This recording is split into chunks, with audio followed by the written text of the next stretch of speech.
Okay, graphing a function. Got it. So they've given us two functions. F at x is the green line and g at x is the red line. They want us to multiply the functions together and then graph what that new function becomes. Normally the way they'd actually write this too is they'd say something like h at x is equal to f at x multiplied by g at x.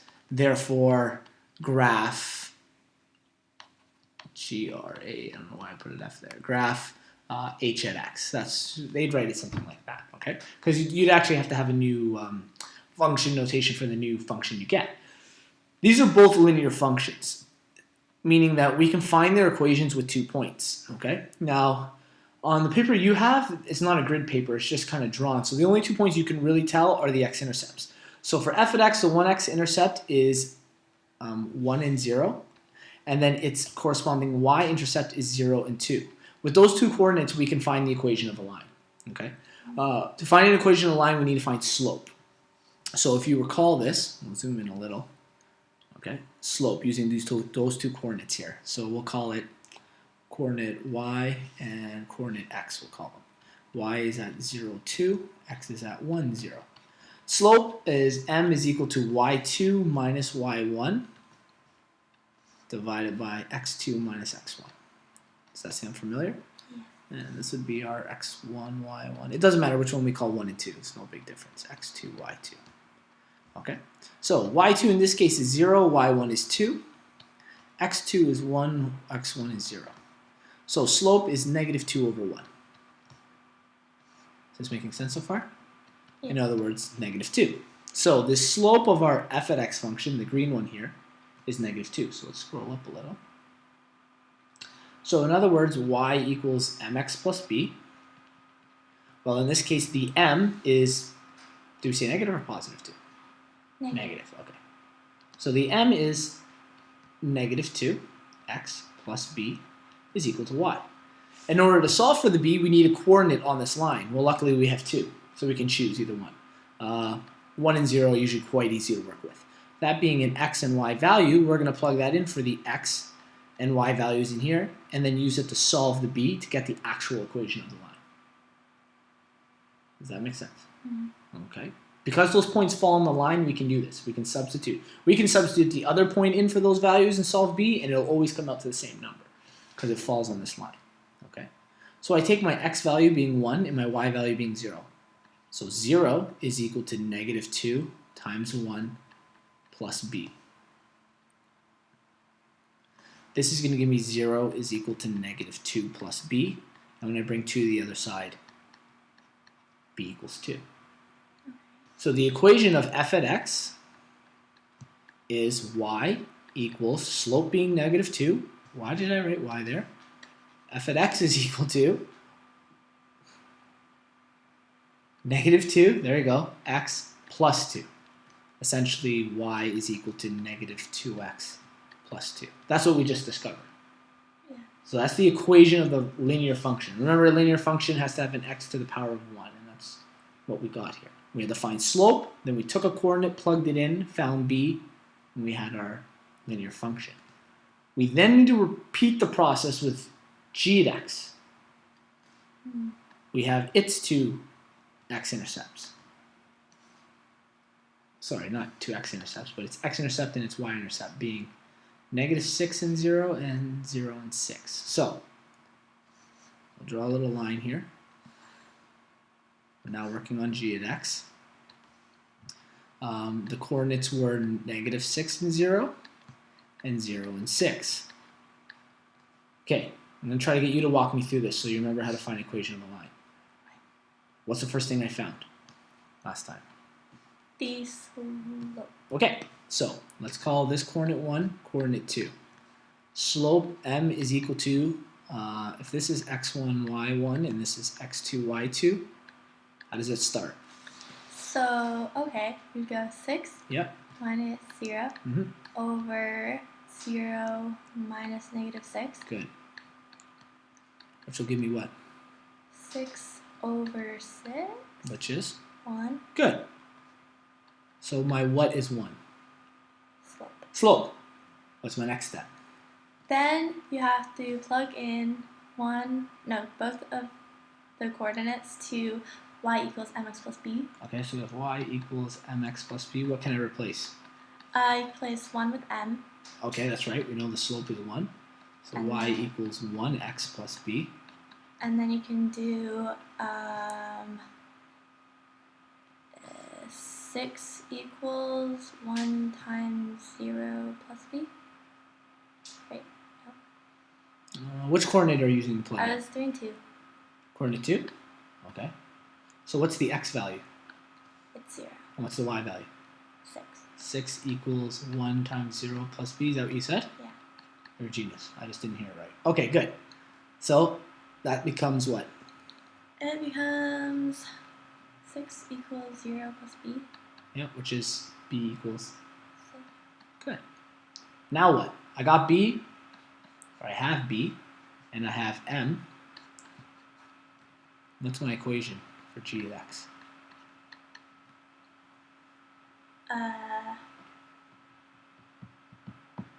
Not sure. Y equals.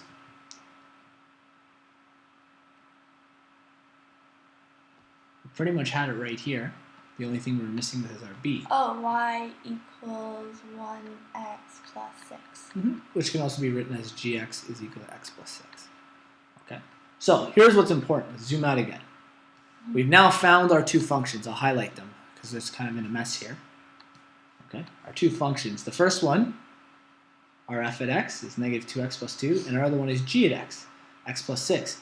The question asks us to graph h at x, which is multiplying those two functions by each other. Okay. So I'm going to scroll down this page a little and multiply those functions. Or actually, you know what we'll do? We'll add another page here.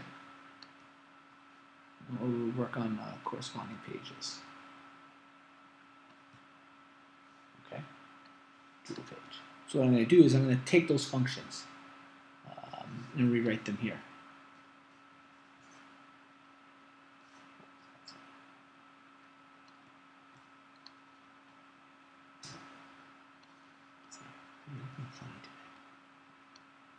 Okay. F at x is equal to negative 2x plus 2. Don't worry about the lag, it'll go away. And g at x was equal to, I just know by memory, x plus 6. The question asks us to multiply the two and graph it. So let's go into this one page now. Okay? So they want us to multiply these two functions together, right? H at x. We're going to call the new function h at x. So we're going to get negative 2x plus 2 times x plus 6. Does this look familiar? Something you know how to do? Remember FOIL? Okay, that took so long. Wait, I did that, but not like that. I got f at x equals negative 2 times x plus 2, and then I got x plus 6. Yep, that's right. You got that far. So now, though, we want to I find did out what this- our new function is. Yeah. Technically, from here, this would be the easiest way to graph it. This is a quadratic function, so I want you to try to notice that. So pay attention. This is actually a factored form. Okay? But let's say you weren't quite sure what type of function this is. We could FOIL to work that out. Okay? So if I FOIL, remember to do the first one, so we'd get negative 2x squared. Outside ones, that give us negative 12x. These are the outside ones times each other. Inside gives me positive 2x, and 2 times 2 gives me 12. Put it all together, I get negative 2x squared minus 10x plus 12. Okay? Well, this is the standard form of a quadratic. Okay? But from standard form, it's actually quite hard to graph something. The only thing I can actually find is technically my y-intercept, which is it's going to be that guy right there. So I'm not sure what your other teacher said. But anyways, if this is our y-intercept here, because when x is 0, it would cancel everything else out. That'd be our y-intercept. But factor form is really easy. So let's go back to our factor form here. If I set, this will give me x-intercepts, and actually my standard form gave me my y-intercept. So with all my intercepts, I should be able to get a relatively decent graph of this, unless they really want the vertexes. If I set h at x equal to 0, that'll give me my x-intercepts. In other words, when y is 0, and what I mean by that is when y is 0, when we're on our x-axis, 0 is equal to negative 2x plus 2 and x plus 6. Okay, well now that I have that information, I'm going to split this equation. When we're going to figure out when 0 equals negative 2x plus 2, and we're going to find when 0 equals x plus 6. What are my x values? Mm-hmm. Does this seem familiar to you? Yes, Yes? but I would never remember that I had to do this. This is how you find x-intercepts for quadratics. So this will give me one of them being at negative 6. The other one, well, negative 2, negative 2x, x is going to be 1. So my x-intercepts, the coordinates of them are negative 6 and 0, and 1 and 0. Well, actually, in our question, boom, that worked out great. That's exactly what our other x-intercepts were, okay, in the original question. Because I put in the standard form, that can actually give me a y-intercept too. It's a very fast way of finding y-intercept. Remember, my standard form was written like this. Plus 10x plus 12, right? Well, let's say when x is equal to 0, what's y equal? Okay, so 0, what's my y value? So I plug 0 in for all of the x's. So I get 0 squared plus 10 times 0 plus 12. What's my y-intercept, or my y value when x is 0? It's negative 2 plus Let's think about this. What's 0 times 0? 0. Times negative 2? 0. What's 10 times 0? 0. And then all that plus 12? 12. Yeah. So my y-intercept is 12. Well, that looks like a 3. Yeah. That's supposed to be a 2. Let's go back to dual page here. So with that information, what we discovered is we have an x-intercept here. Let's do it in a different color. We have an x-intercept here, an x-intercept here, and I have a y-intercept at 0 and 12, which is off my chart. It's up here. Well, because we know it's quadratic, that was actually important to figure out. We know we have some function that roughly goes like this. Comes up, it's going to turn, we don't exactly know where the vertex is yet, come back down and cut through there. So this is our new function. If they wanted us to find the vertex, we could use axis of symmetry and go through all of those steps. But this would be essentially the way to solve it. Now, I guess here's the similarity. Let's draw this conclusion. If you notice, okay, here's two things we can draw from our adding of our functions. First of all, this x-intercept and this x-intercept were the exact same thing as our linear functions. This linear function had an x-intercept at 6, and this one had one at 1. So our new function, had the exact same x-intercepts, so we would know that. Okay, y-intercepts. This is where I think we misconstrued it just a little. This one is at 2, and this one is at 6. What was our y-intercept at? 12? Yeah, it was at 12. It was at 0 and 12. Well, what is 2 times, this is at 0 and 6. What's 2 times 6? 12.